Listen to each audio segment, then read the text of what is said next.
For decades, moviegoers have been able to appreciate these beautiful Southern Californian rocks, cliffs, and valleys, as seen here in the legendary 1939 John Wayne film, Stagecoach.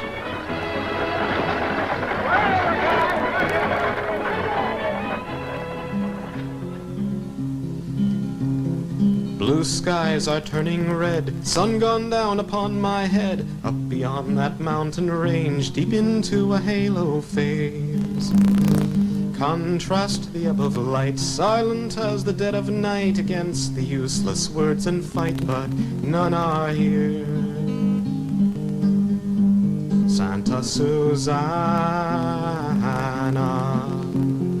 Mother Nature's sandstone wind-blown sculpture. Now we don't want any scars upon this ground, and we sure don't want our mountains taken down. Here in Southern California, in the northwest corner of the San Fernando Valley, in a community called Chatsworth, is where a group of citizens decided in 1970 to preserve this land. The city park is Chatsworth Park South, is 59 acres, and adjacent to that, the state owns 428 acres. And that is the area that we now have, but it's not yet a park. The state has not yet designated it a park. We would like it to be designated, and we would like to preserve more of the land that's still needed and still historic, just as historic as the part we've saved so far. And we really are, it's getting critical now because there's developers all around waiting with bated breath. And if we don't do it soon, it won't be done at all and it'll be too late. I've been a resident of the San Fernando Valley for about 20 years. I really love Chatsworth. Our hills are beautiful.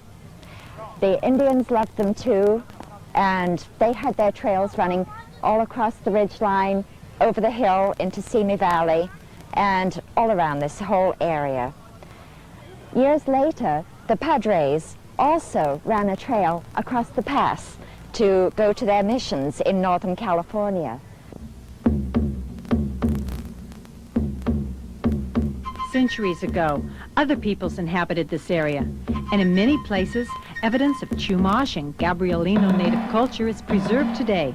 Archaeologists have found traces of villages, burial sites, and exquisite rock paintings which demonstrate the Chumash's sophisticated understanding of astronomy.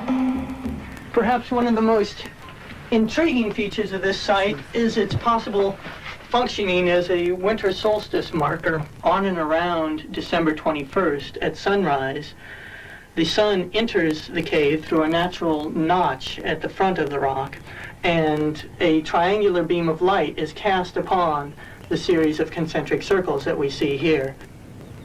And one of the things that's so intriguing about this is that the beam of light doesn't cast into the center of the circles, which we would normally expect, but rather the tip of the triangle lands directly on the second circle from the center. And this is interesting, especially in relation to the Chumash understanding of the way the universe is structured, in which perhaps it's speculated that the sun's world is actually the second ring, and the sun's world is the world that we live in. The Burro Flats Rock Art Site is located at a Rocketdyne test facility, and because of this, access to the site is extremely limited. At the Southwest Museum, we have reconstructed the site in an attempt to make it more accessible to the public, and we have attempted to reconstruct the winter solstice light effect to show exactly what happens on the sunrise of this special event.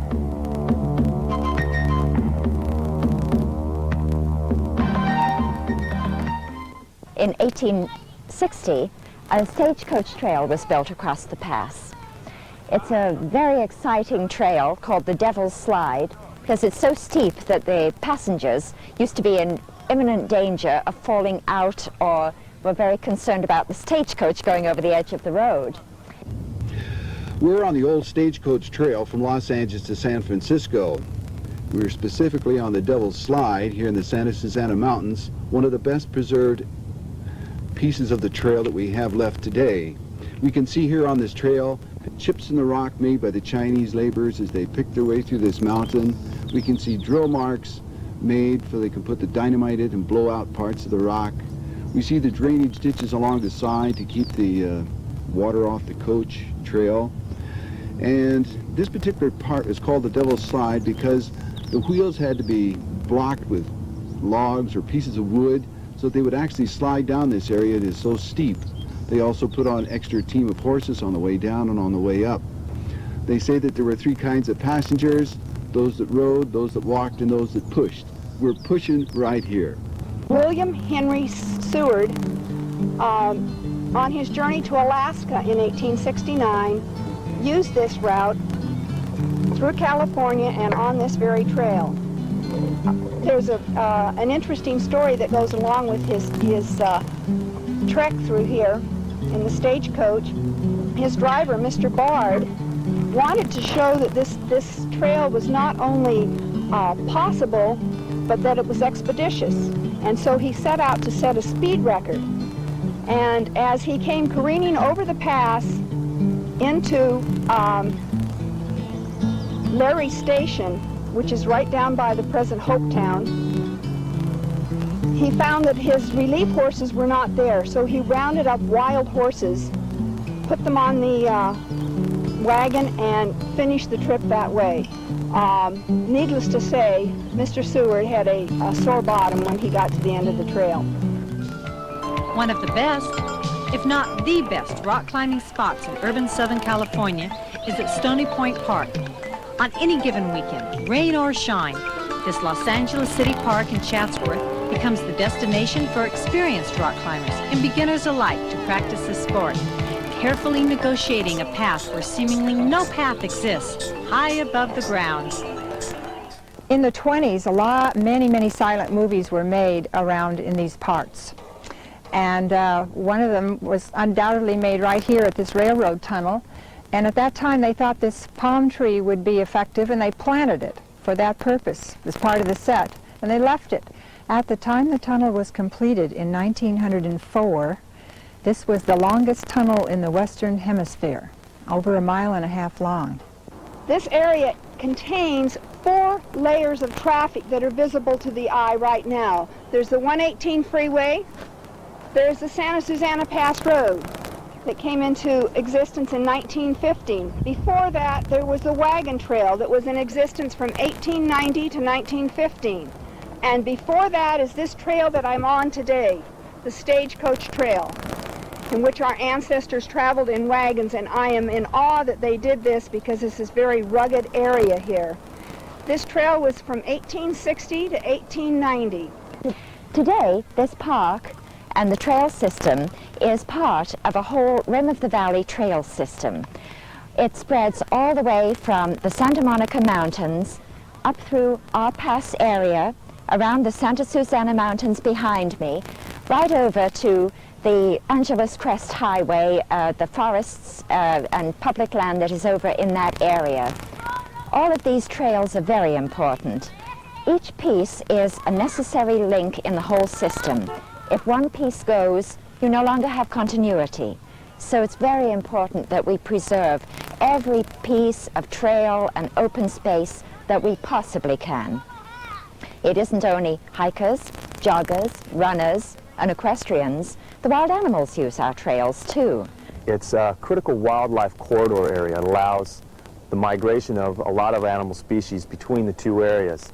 And in areas such as the Santa Monicas, where urbanization and fragmentation have taken place to the point where the areas aren't able to sustain some of the large body carnivores such as the mountain lion, it's important to leave a route open so that the migration of new animals into the area can balance the effects of insularization. The 118 freeway has made it very difficult for the dispersal of a lot of animals, and it's important to keep areas on both sides of the freeway open so that at a future date perhaps some corridors can be made available under and over the freeway to facilitate the dispersal of a lot of those species. What we're looking at here is the Simi Hills, and they consist of Cretaceous age rocks, which are some 80 million years old. It's a sandstone and shale rock, and They were deposited on the ocean floor some 70 million years ago and uplifted along the Chatsworth Fault. The stair-step type topography along the front is a result of weathering which has occurred along the less dense shale beds and weathered down farther than the sandstone ridges, which forms that stair-step topography. Concretions are one of the interesting features found in the sandstone boulders. A concretion forms when a small nucleus, it might be a shell, tiny shell fragment or a little sandstone particle, accumulates calcium carbonate and forms in the shape of a ball. And as the sand is deposited around this calcium carbonate nodule, it is left behind and eventually gets the sandstone around the concretion erodes out, leaving a large void. And these voids in the rocks create excellent homes for birds and owls and other types of wildlife. The concretion, being of calcium carbonate cement, is much more dense than the surrounding sandstone rock.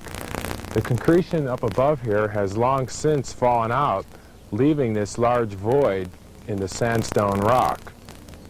There is evidence of wildlife habitat in this concretion above. We're looking at the red monkey flower. The monkey flower is very common in these Southern California mountains, but we've got something that we think is kind of special here in the Santa Susanas, and that's this elegant red monkey flower. Monkey flower is most commonly kind of a creamy yellow, but this red, we believe, is found only here. And this plant is particularly interesting because it's a hybrid. It's cross-pollinated, apparently, or we don't really know what happened, but it's a variegated plant. You can see this as a single plant, but there's both an orange with a red streak and then the very definite red or scarlet blossom. The monkey flower has an interesting mechanism for protecting itself from cross-pollination. Right at the mouth of the plant here, as the bee enters, he brushes the pistil with his body, and he's loaded with pollen from his last stop, and so he pollinates the plant as he goes in. I don't know if you could see it, but it actually, the opening here actually closed up, the two little leaves there, and then the bee goes down inside and collects his pollen, and as he comes out, he can't self-pollinate this particular plant. This is a rather unusual mechanism. And up here we've got a gorgeous big solid red monkey flower. This is Clarkia, named after Lewis and Clark, because it runs all the way from the Columbia River down to here. As far south as, this is about as far south as it goes. And we have two kinds of Clarkia here. This is the elegante, or elegant. We have a lot of special plants up here.